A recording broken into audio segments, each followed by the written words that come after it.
But when I investigate, I like to look at both sides carefully. I don't want to just go automatically to one side or the other. I like to listen to both. I've had several conversations with BryanSt.John, and pretty much anybody that knows this case knows who BryanSt.John is.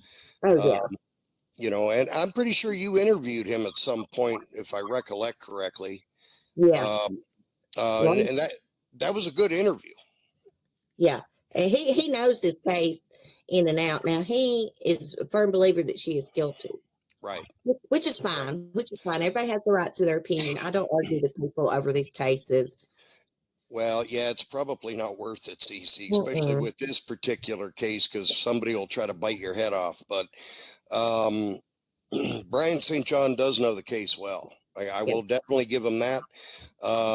However, I think he tends to take what the prosecution says as Sanskrit, so to speak. Whatever they say is pretty much what happened. No, I don't take what the prosecution had to say, because the prosecution is just the messenger. The prosecution gets their information from the medical staff, the FBI, the police, the CSI. That's what I take into consideration, because I know that Greg Davis didn't go to that scene to investigate it. He went out there to look, but he wasn't investigating the scene. So I base it on not what Greg Davis says. If Greg Davis just walked in there and said, well, I did the fingerprints, I did this, I studied the scene, I wouldn't believe him. It's a plethora of different people through the years that are consistently telling us and showing us that Darlie's guilty, is what I believe. I'm not talking bad about him, because I've always gotten along good with Bryan, even though we're adversaries. But he's always been very respectful to me. I've never had any trouble out of him when we've discussed this case or even other things. Me either. If you show Bryan respect and don't come for him, he won't come for you. Right. I have a Rich to get here that YouTube. And I happened to see that it was advertised, and I was on my phone, and I clicked on it, and I'm like, oh my goodness, she's already live. I gotta get, not with all, but with quite a few. The same with the non-support side. Knows this case in and out. Now, he is a firm believer that she is guilty. Right. Which is fine. Everybody has the right to their opinion. I don't argue with people over these cases. Well, yeah, it's probably not worth it, Cece, especially with this particular case, because somebody will try to bite your head off. But BryanSt.John does know the case well. I will definitely give him that. However, I think he tends to take what the prosecution says as Sanskrit, so to speak. Whatever they say is pretty much what happened. I'm not talking bad about him, because I've always gotten along good with Bryan, even though we're adversaries. But he's always been very respectful to me. I've never had any trouble out of him when we've discussed this case or even other things. Me either. If you show Bryan respect and don't come for him, he won't come for you. Right. I have a problem with the evidence in this case. That's what kind of makes me think she does deserve a new trial, because the evidence was contaminated with all the paramedic workers, the cops coming in that night. Yeah, I definitely agree. Even the evidence gathering was really shady. Maybe they should have just stayed out in the ambulance and not went in, to preserve the evidence. The first task on a crime scene, if there's victims, is to get medical treatment to the victims. Secure the scene, get medical treatment, then evidence. You're talking about the droplets on Darlie's right shoulder on the back, as if she was stabbing. That's what their experts claimed had occurred. Why she had the drops on the back of her shirt, and those drops could have come from anything. I mean, that could have come from the paramedics coming in there. I mean, the first order of business on a crime scene like that is to save lives, first and foremost.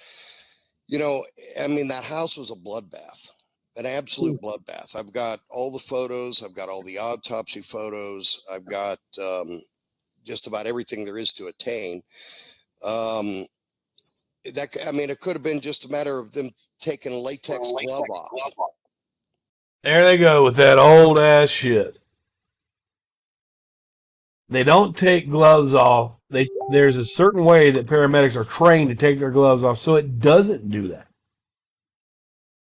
He should know this. And it's splattering, just flying around the room. I mean that. So he starts off with Darlie's innocent because these paramedics are not trained well and they're inept at their job. Darlie didn't do anything. It's these people. House was a literal bloodbath. A lot of the different pieces of evidence that they did gather, I mean, they put, different bloody articles of clothing in the same bag, wet, with blood. I mean, it's straight up contamination. Right. In my opinion, that shouldn't even have been able to be used in court because of the contamination. What was that guy's name that did the blood analysis? Tom Bevel. You're talking about Bevel? Yeah, Tom. Is it Tom? Tom Bevel. Well, first of all, you got to remember he uses something that with his forensics, it's called junk science, and that's pretty much exactly what it is junk science. But when Sully does it with, bovine blood or whatever, when Sully does it, it's not junk science. See, it's only when Tom Bevel and James Cron did it, then it's junk science. But Sully's got all these experiments that she wants to show you Darlie's innocent with. But when the professionals do it, it's junk science. It's just the best guess, in my opinion. I don't think that there's a lot of proof. The biggest problem with the case is that there's no eyewitness. There's no eyewitness. It's all kind of like a he said, she said kind of thing. And although I will admit that there is some suspicious things in the case, I definitely will admit to that. Well, I had someone reach out to me and they was like, they were convinced that Darlie was innocent until someone pointed out about her having no bruising in the hospital, but had bruising when she showed up at the police station after she was released. And she had some bad bruises. Yeah, I'm really glad you brought that up because that's very controversial. And what I can say about that is that bruising that it wasn't in the hospital, but it come later. Chances are that's from internal bleeding. Now, if you look at her arm wound, okay, where she was stabbed here to the bone. But see, if he would have studied the transcripts, like he said he's gotten everything that he could gather on it, he would know that the doctors said that it was from blunt force trauma, not from blood up under her arm. He would have knew the difference, but he didn't know that. Okay. The actual bruising starts right underneath it and travels up under her arm, and it actually went all the way to her breast. Okay. It did not go all the way to her breast, Rich. Now, I'm going to refer to a quick story with something that happened to me, but there is a point to this, I promise. Okay. Many years ago when I lived in Pennsylvania, I'm initially from Ohio, but I lived many years in Pennsylvania, and as you know, I live in Dallas, Texas now. I had a blood clot in my right leg, and I didn't know it. And one day I was out working and I felt something pop in my leg, a strange kind of like pop sensation. I can't really describe it. And I didn't pay it much mind, whatever. And then 2 days later, I had put shorts on. I had no idea. I had put shorts on, and I went outside and I met the guys out there to work, and somebody said, "What did you do to your leg?" And I said, "What are you talking about?" And I was black from literally my Achilles tendon all the way up to my butt, black, Wow. just like Darlie's arm was. Well, anyway, I went to the hospitals. I don't know what was going on, and they did an ultrasound and so on and so forth, and they said, "Well, that's really a lot of blood." They said, you had a blood clot and a vessel burst, and you had a lot of internal bleeding. So, it looks identical to. Except for the doctor said that it came from blunt force trauma, not from internal bleeding. To those bruises that's on Darlie's arm where she had the stab wound to the bone. But there's other bruises as well. But Darlie also admitted that she bruises easily, very easily. Now, if you look at the one where on her wrist and her hand in this general area, you could see the IV hole that she had, and there's a big bruise right there. So I believe that it is probable that she probably does bruise easily. But I don't know that all of her wounds, or I should say bruising or contusions, are all from internal bleeding. I'm not insinuating that at all. I'm just saying that one particular bruise, a real long black bruise, definitely looks like internal bleeding to me. Right. Something that gets me, Rich, is the way the kids were murdered. It seemed like it was a very personal attack on those kids. And she's right, because that's what Alan Brantley said. The FBI profiler said that they were targeted. The method of attack was much different from Devin and Damon than it was to Darlie. Killers don't usually change their method of attack. They could have very easily, just like they walked up and stabbed Devin in his chest while he was sleeping, they could have done the same thing to Darlie. And I don't know why they didn't, because she claims she was asleep. I agree. So what do you think about Darren? Well, first of all, I've never had the opportunity to talk to Darren Routier. I actually have his number. I know where he lives. I know the business that he runs. I mean, he lives in Lubbock, Texas. I don't know. I mean, he doesn't appear as though that he wants to be bothered. He doesn't want to talk about this anymore. He's pretty much washed his hands of it. Yeah, he didn't wash his hands of it, really, until they started blaming him right after the last defense. And quite frankly, I really don't want to bug the guy. Right. I do have a heart, I don't like to cause pain or upset people or anything like that. Although what I can tell you about Darren was living life rather dangerously, in my opinion. No, he's going to tell us a bunch of stuff about Darren that he has absolutely no proof of. We know that he was mixed up with a little bit of the drug world. So was Darlie. According to Beja, they did it together. She lied right to you. According to Beja, she learned how to freebase coke with Darlie, and Darren showed her how to do that. We do know that he was running out of money. There clearly was, in my opinion, there's evidence that there was a lot of marital issues going on. Things that Darlie denied at trial. They said that the money was great, the marriage was great, and he's contradicting what Darlie says right here. As a matter of fact, I mean, the night of the murders, which would have been, later in the evening, 9, 10, 11 o'clock, somewhere in that time range, Darlie had asked Darren for a separation and or divorce. It was one. You notice that they did not mention that in their first written reports. They left that out, that they had got into an argument and she asked for a divorce, a separation. They left that out because, all right, you're a cop and you go to this scene where 2 kids are dead and one of the adults is attacked, and they tell you, well, we got in a huge argument about an hour before this. and she asked for separation, what would you think as a cop? You would think revenge, spousal, filicide, which is exactly what this case is. One of the two. It hasn't really ever been clarified, but it was either a separation or a divorce. And of course, I mean, that can really send shockwaves. So there clearly was marital problems. There was clearly monetary problems. And there were definitely some issues in the house. There's no question about it. He seems kind of shady. He had like this insurance scam, allegedly.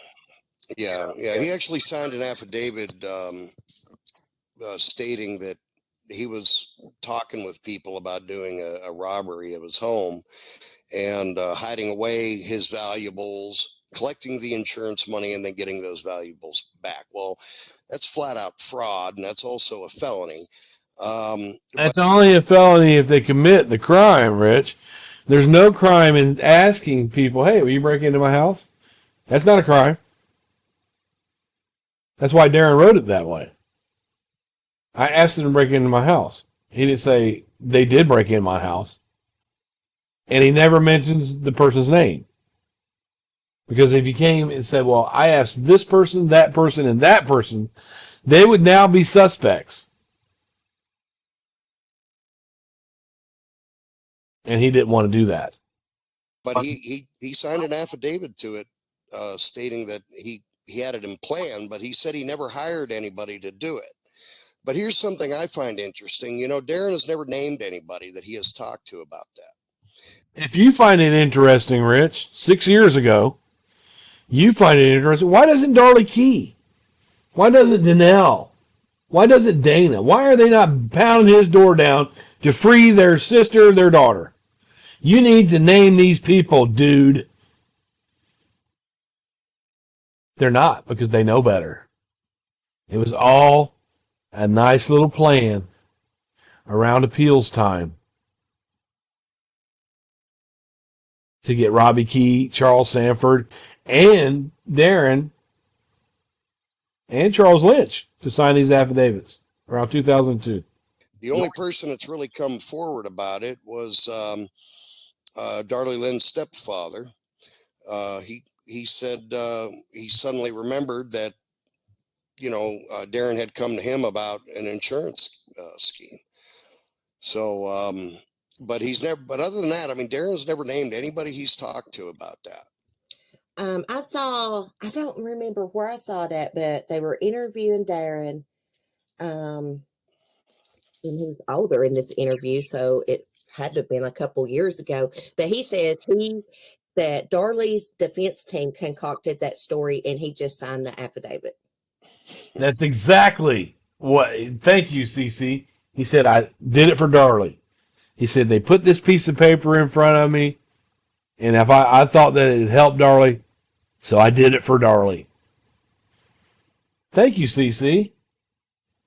The helper. Well, I mean, he could say whatever he wants. Right. I mean, there's a lot of evidence proving. Okay, you believe his affidavit. You believe that he did that, but you don't believe it when he says, well, the lawyers put me up to that. That happened. As a matter of fact, Basha, Javel, and Helena, they were actually mother and daughter that were actually employed by the Routiers. Basha Javel said that she sat right in their living room while they were having a discussion about the insurance fraud. And she said Darlie Lynn knew about it. Darlie Lynn did know about it because they were talking about it at Robbie Key and Darlie Key's house. And Darlie allegedly heard the conversation about the insurance scam and got mad and stomped out of it. But Beja also tells me, and this is, you know, she told me 15 or 10 years ago that Darren and Darlie wanted her to participate in a house robbing scheme. Lynn claims she never knew about it until later years down the road. But Basha Javel, I mean, there are definitely some strikes against her, and a lot of the stuff that she says is hearsay. But none of what you say is hearsay. She was there. Because it when she testified at trial, some of the stuff that she has revealed, she did not reveal at trial, not even remotely close.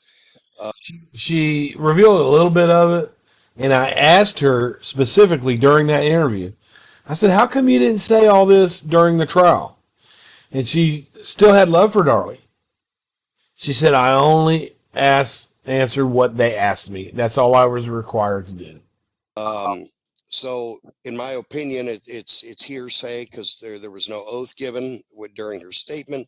But she says she has said a lot of damning things about Darlie. That's for sure. Yeah. So Yeah. so is Helena. So I heard that Darren took a polygraph test 18 months after Darlie was convicted. I think this private investigator gave it to him, and he Yeah, failed miserably. yeah. That was Brian Pardo. Yeah. Darren's Aunt Sandy was trying to help because she didn't think that Darlie did this, and she went to Brian Pardo. Brian Pardo is a multi-billionaire, still is. He's had some problems with the IRS here recently, but pretty serious problems with the IRS, I should say. But he investigates cases where he thinks people are innocent, and he does it on his own dime, kind of like what I do. But he's got a whole lot more money than I got, that's for sure. Right. And he had already spent $125,000 of his own money, and he said everything kept coming back to Darren in the case. And finally, he had Darren come in. He's like, "Listen, I'm not going to put up any more money to find out the truth about this case until I want to do a polygraph on you." He said, "If you decline, then I'm not going to go into this case anymore because everything's come back at you." He goes, "I would like to exclude you from being a suspect." And Darren agreed, and they did a polygraph test. The polygraph test was given to Darren by a Waco police officer, and he failed it miserably. They asked him 4 questions, and he failed 3 out of the 4. I think he failed more than that. But the one question he failed on was, "Do you know the name of the person that killed your children?" And the questions were this, are you Darren Routier? Obviously, it's going to be the first question he passed at. But the other questions were, do you know who stabbed your wife and your children on June 6, 1996? Did you have anything to do with it? And did you stab your wife and your children? Right. So those 3 questions he failed miserably on.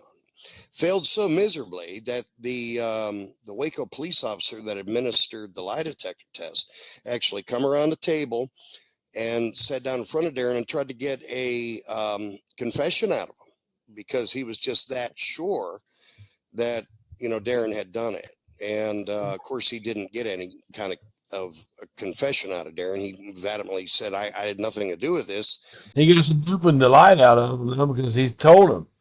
He said, I don't understand how you can sit here and smile while you answer these questions." I don't know what you're talking about.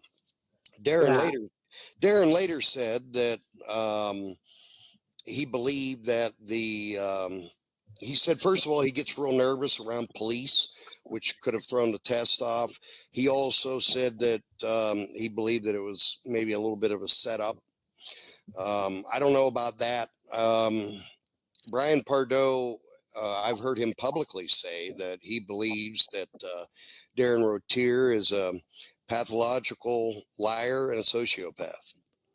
Yeah, I think Darlie, this is a theory I've heard, and I kind of go with it. Maybe she could have been drugged that night. Yeah, well, I mean, they did toxology on her at the hospital, and everything come back negative. But Oh, what they tested for in 1996, the amount of stuff that they would test for in 2020 is doubled. Some people claim that she may have been knocked out with xylene.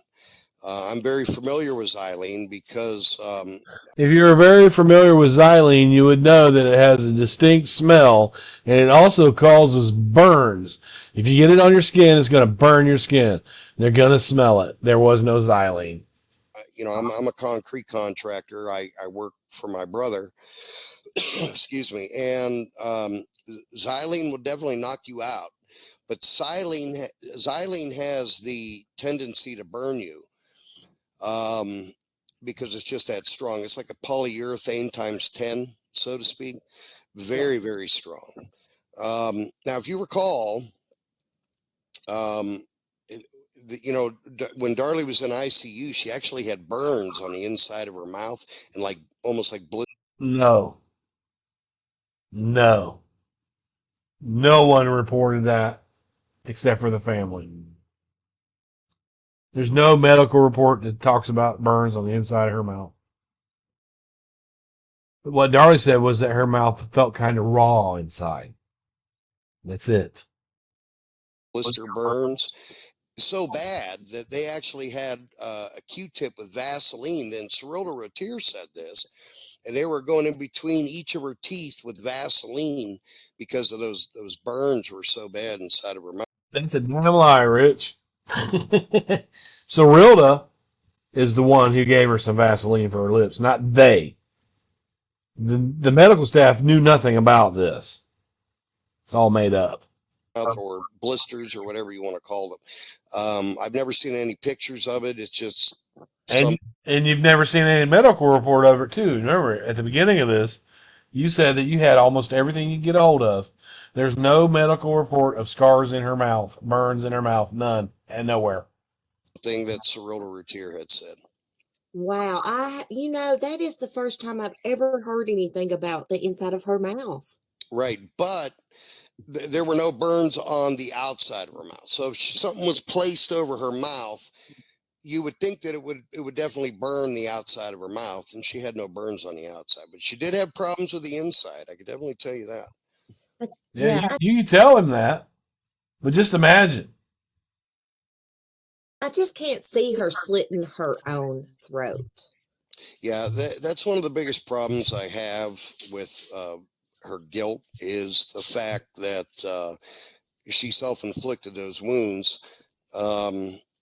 For 4 years, I was the activities director at the Next Step in Newcastle, Pennsylvania, which is a social mental rehabilitation center. And I had over 600 clients that I had to deal with.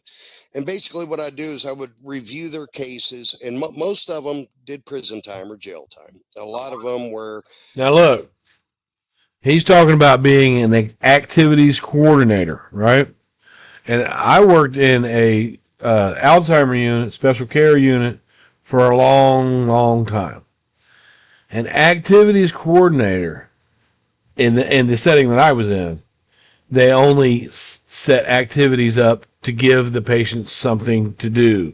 A workshop here, a card game there, a movie here, a walk there. Activities. Activities coordinators do not do assessments. They would have no reason to be looking at somebody's plan. He's not a doctor. So if somebody showed them his, a patient's plan, then they violated a HIPAA law. He is an activities coordinator. He did not set up treatment plans. I don't believe that for a minute. Struggling with drug addiction and horrible, horrible things. I read case files that would probably make you fall off the chair, but you shouldn't have been reading case files on these patients that were in these places, because mental health is covered under HIPAA just like medical health. You should have had no access to that. During my tenure there, I mean, I got to know a lot of different things about people that committed crimes, even almost to this magnitude. I had one client that murdered his girlfriend and then raped and murdered her daughter. This is why that the average person is not to read those types of reports. What he's doing right now. And he only got 20 years. I don't know how he got out in 20 years on that. Of course, Pennsylvania is pretty liberal next to Texas. But he got out, and he was on parole. And the scariest thing about it, Cece, is that this man, you could sit and have a conversation with him, and he looked like and he spoke like any man you might see at your local church, grocery store, bank, or neighbor. That was the scary part of it. Right. That is scary. I mean, you just don't ever know who's psycho and who's not. You could be living next door to a killer. Yeah, without a question. Go ahead. Yeah, without a question. They could look like they're not a killer, but you just wouldn't know, would you, Rich? You wouldn't know, would you? No, actually, I don't know why, but I actually forgot about the subject we were talking about. Oh gosh, you must be related to me. Well, so we were talking about slitting her throat. Oh yeah. First of all, knife wounds. I've never been stabbed, but I know a lot of people who have been, and it's very painful. Very, very painful. Rich, if you know a lot of people who have been stabbed, does that mean you were hanging around with some shady characters? Does that mean that you were, around some people with some pretty funny shenanigans? I mean, you're around a lot of people who have been stabbed. So you must be involved in something shady, right? And I find it rather interesting how the cut to her neck, come within 2 millimeters of her carotid artery. I mean, how did she know when to stop? Now, some people believe that she murdered those boys and then she was going to kill herself. Well, first of all, I could think of 101 better ways to kill myself other than doing that. I mean, Darlie Lynn, and I mean, excuse me, she was the kind of person, I'm trying to figure out how I would profile her as a person, to where it's not degrading. I mean, I think even Darlie Key would agree with me on this. That, when Darlie Lynn, especially when she was convicted when she was 26 years old, when the murders occurred, and even prior to, she's a pretty naive young gal. Yeah. I just, and not just that. If you look at Susan Smith's case, and you look at the Darlie Lynn case, which I think the Susan Smith case helped convict Darlie, believe it or not. But why? Susan Smith grew a conscience and 9 days later confessed. Susan Smith case had nothing to do with the Darlie Routier case. Nothing. They're not even similar. The only similar thing is 2 boys that had passed away. But if you look at that case, she murdered her children by putting them in a car and driving it into a lake. She made them disappear. And yet she still confessed. Now, if you're going to kill your children, you're going to butcher them on your living room floor. If you're going to murder your children, chances are you're going to do it in a way to where they disappear, they vanish, or so. In this particular case, it was, it was pure rage.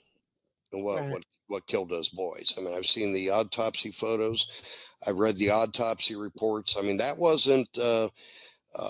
I really don't even think that was premeditated in any way. That was rage. That was impulse and rage. Yeah. The premeditation started on May 3rd, 1996. It's just, I just don't think with her mentality, she has no history of mental illness, none whatsoever. None whatsoever. No history of known mental illness, right? So you're molested by your stepfather at 8 years old. You tell your mother about it, she does nothing. He continues to do that up until your teen years. That doesn't cause any mental health problems, does it, Rich?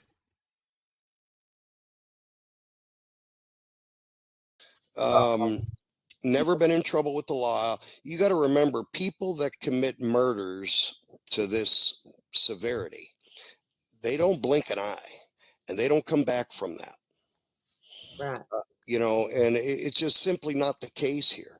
So I heard a journalist, I can't think of his name now, that said it's either she didn't do it or she's one of the best Hollywood actors Hollywood's ever known. Yeah. I mean, she just sounds so sweet and meek. Well, yeah, and I have regular correspondence with Darlie. She's an incredible writer. I enjoy writing her. I enjoy getting letters from her. They're always positive. It's not, oh, poor me or this or that. It's never like that at all. It's always positive. I got my garden started out here. What do you think of this weather? How's everybody doing in your family? Her concerns when she writes to me isn't necessarily about her case. Her concerns are, how are you doing? Yeah. What I know when I wrote to her back and forth, they sent me J-pay slips. She sent me J-pay slips all the time. what's going on good with your life? And she really does appreciate the letters that she gets. And I asked Darlie Key one time, I said, man, I'd hate to know of the hate mail she gets. And she goes, she don't get any hate mail. She gets no hate mail. That's because if somebody sends hate mail in, the prison, they have to protect the inmate. So if somebody sends a bunch of hate mail in, they just don't give it to her. Why would they give that to her? They have to protect her. Wow. Which I found that to be rather surprising. Yeah. And how does Mama Darlie know what kind of mail that Darlie Jr. gets? Yeah. I mean, if she didn't stay positive, can you imagine how she would be? Her mind, her emotions.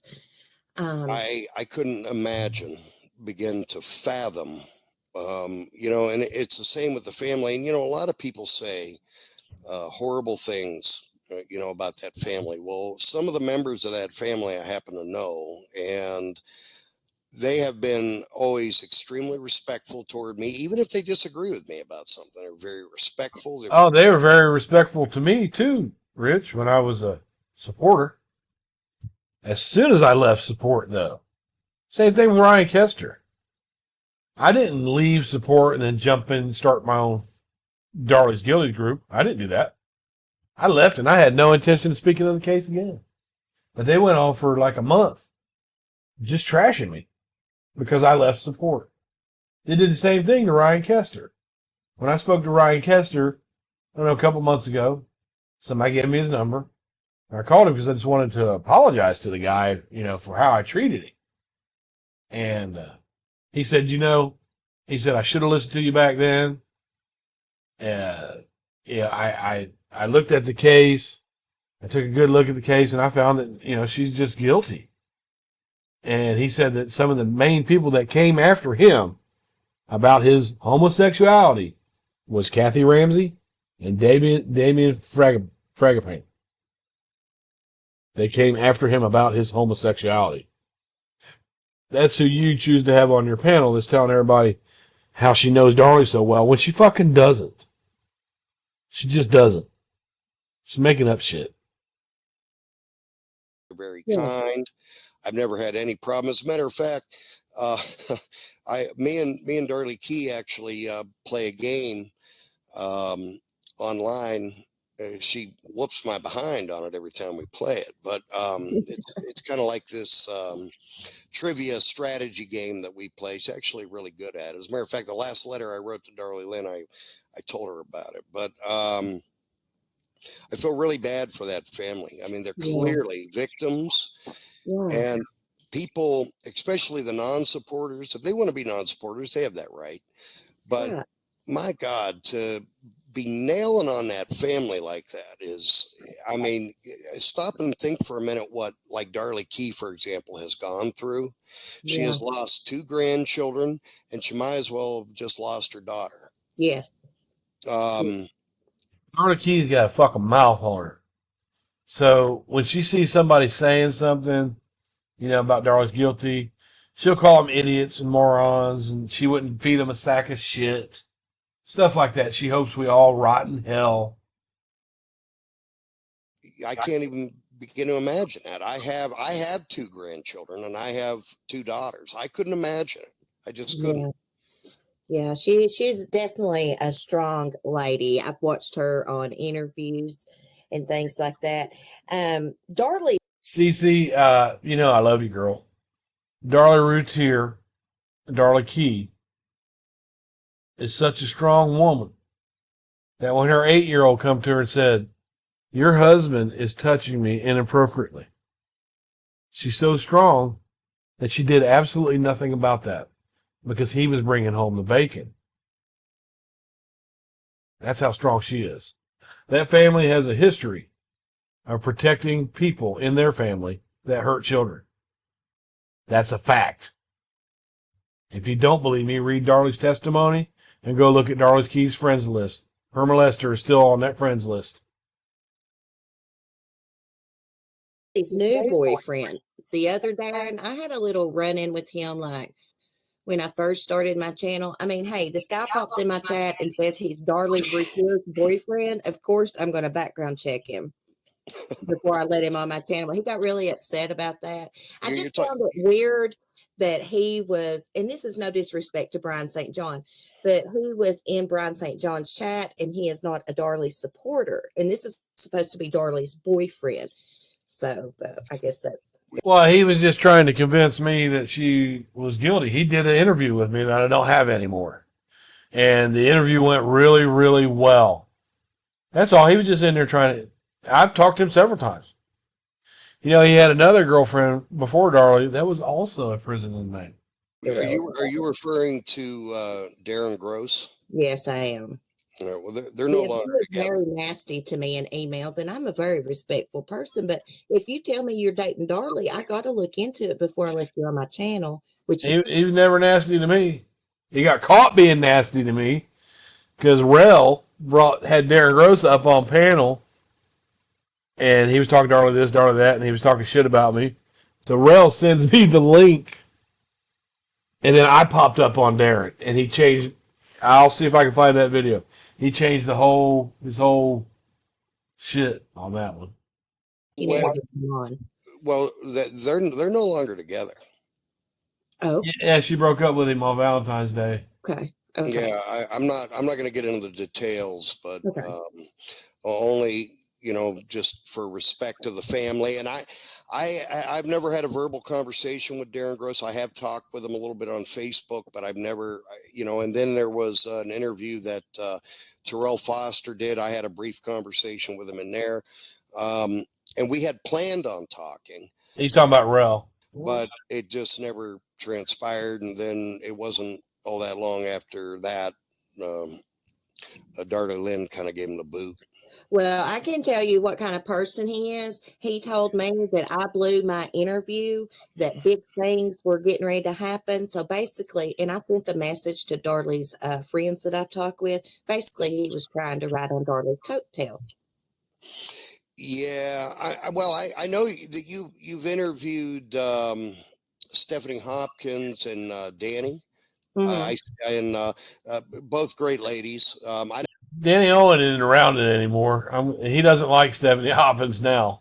I don't know Danny that well, but I have talked with Stephanie, through Facebook and Messenger. She has some incredible podcasts on the case, which I'd recommend to anybody. It's under Free Darlie in YouTube. She really got some great information in there. She did a spectacular job. I wrote her and told her about it as well. She really loves Darlie, and she actually visits Darlie, and she can't stand the haters.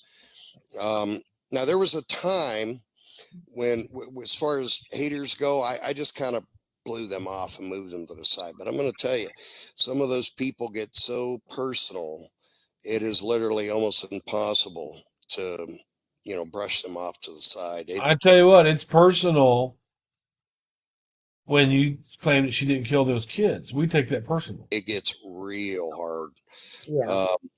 And I have pretty much backed off of all the haters because there's just no communicating with most of them. Now I have, well, I mean, I know Pamela Collins. I'm not going to say she's a hater necessarily. She's a non-supporter, but I can actually have a civil conversation with her. We're very respectful when we talk. Same with Bryan.St.John. Yeah. But I'm telling you, for the most part, most of those non-supporters, I mean, they are vicious. And, I know. but it's the same on the support side too. Yeah. You know, and then, you know, they get to the point to where they get desperate because I think there's a lot of questions on both sides of the aisle. And then sometimes they tend to start making up stuff. Yeah. So, oh, Rich, you can't name a single thing that me or Pam or any of the old school non-supporters have made up, and you know it. And yeah, there's just nothing good comes out of that. Nothing. So I'm kind of careful as to, you know, who I have conversations with on this case. Sad to say. Something I was always being confused with is the sock in the alley. Yeah, that's probably the biggest controversial part of the case. I don't think anybody really knows all the facts behind it. There's a whole lot of theories. Quite frankly, I'm not a big believer in putting theories out there because I don't want to be wrong. I'm guessing I'll regret this, but okay. Hit it, Orange. Fridge goes hum, broom goes swish, toaster goes pop, and knife goes chop.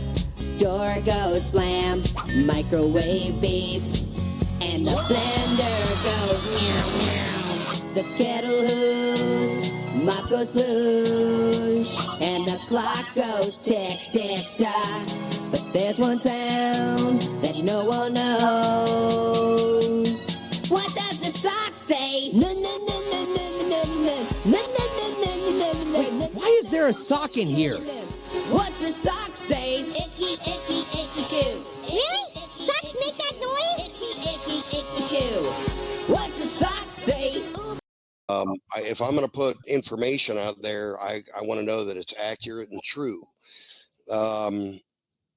You know, but I think there's a lot of questions about it. I mean, I've been at the Routier house. I mean, I only live about maybe 25, 30 minutes away, something in that range to Rowlett. You know, I've been through the neighborhood. I know the development well. I've been to the house. I've been through the alley numerous times. I actually did a video on it. And I don't really know what to say about the sock. Right. I really just don't know what to say about the sock. Here's what I'll say about it. Okay, they information from, but she's a great actress, no doubt about it. But I don't know where she gets her information from because that did not happen. Now I heard you say on one of your podcasts, CC, about the nick in the. I think it was your podcast. Maybe I'm mistaken. I swear I've seen just about everything on this case you could imagine. I did bring up to Bryan.St.John about the necklace being embedded in her neck once. And it seems like I said the necklace actually stopped her from the main artery being nicked or something like that. Well, it may have. It may have. Some people say it did. Some people say it didn't. What I can tell you is there was a nick in the necklace that Darren noticed once the necklace was removed. Now, Darlie Lynn used to frequent pawn shops because she got a lot of her jewelry from pawn shops, which I don't blame her because you can get some great deals on jewelry at pawn shops. Yeah. But I seriously doubt that, I don't know this, but I seriously doubt that Darlie Lynn purchased a necklace with a big nick in the necklace. I've seen the photographs of it. It probably did. It's not a real big nick, though. It come from the attack. And it may or may not have, you know, stopped the knife from, you know, cutting the carotid artery. I don't know. I didn't see the necklace removed, but there is a nick in it. And, you know, a lot of people say, oh, that necklace is pure gold. Well, Gold is a soft metal. Gold is not easy to cut, and you can look this up yourself. Gold is extremely hard to cut, especially with a thin knife, manual held by a hand. Here's one thing that somebody in our group brought up, Tony, and I've never considered this. So some of the things I've never considered are so simple. That's why I like to stay in this every day, because I learn something every day from it. If that knife nicked that gold in two places, which is almost impossible by itself, it would have had to have a speed of about 110, 120 miles an hour to even make a mark on it. All right? If it's metal to metal, why is there no mark on the knife? There would be a gold scrape on the knife if that actually occurred. So I'm going to let that go 50 minutes there. That's CC. You can look at Coffee with CC. She's a real sweetheart. I can't find the interview that I did with her. It's around somewhere. Justice for Devin and Damon.